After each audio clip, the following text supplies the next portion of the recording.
老师啦。Hello， 大家好。外面感觉是一个小院儿，但是一进来，哇哦，就是一个另外一个世界和宇宙。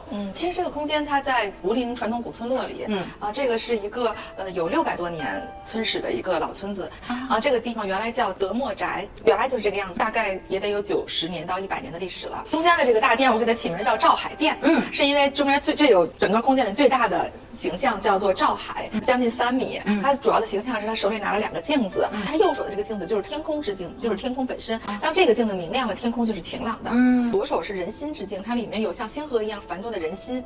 只有这2个镜子同时亮起来，海上的航路就是璀璨光明的。所以整个这上面就写的是光明大放。肯定有人会很好奇，说这些神仙或者这些人物，他们的来历是怎？你的这个 inspiration，都是哪儿来的？其实是来自于我这10年的不停的创造和积累。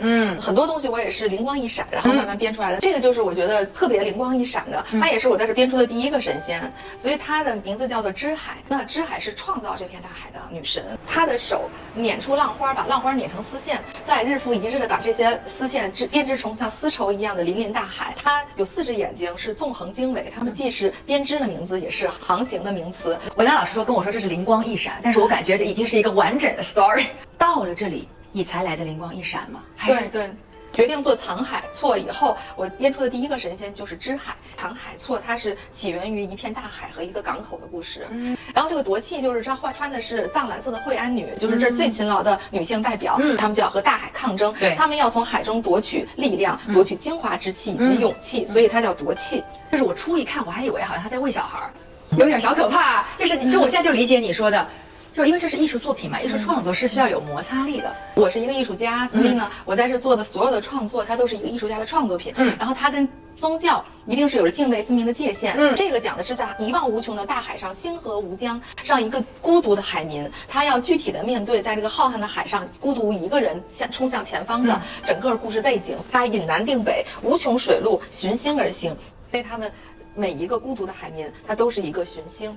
就是其实寻星，它已经不再是一个神仙的名字，它是每一个人的名字，每一个离开家乡的人的名字。就是我觉得很难去形容文丹老师他是就是艺术家，因为他太综合了。我觉得可以说他是小说家，就是感觉这里一个整整一个漫威宇宙，就所有东西已经是一本书了。此时此刻我的感觉我还没看完啊，这本书，但是已经感觉已经这么厚了。就怪不得4年都短了。对，4年其实还是因为我手太快了。山有高低，海有深浅，新帆起落终有夕。他们永远有那个自己的支系，赤子何处不为家？就是他们依然会有壮丽的勇气，把自己的家安在世界的任何一个地方。咱们现在讲分香是那个形象，这样就手里拿着一片海，然后把自己的香火就是这样分开。所以他们分香也是他们把自己的香火分到异域去，延续自己的宗脉。匣里烟尘又起处，如今他乡是故乡。所以下面一个就叫暗桥，就是说我们和祖先之间有一座看不见的桥连接着我们。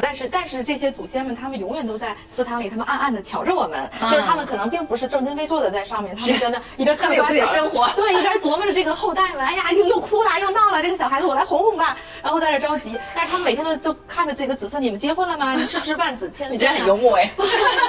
所以这个花寿呢，它是这个目前有形雕塑的一个终点，它讲的就是回归。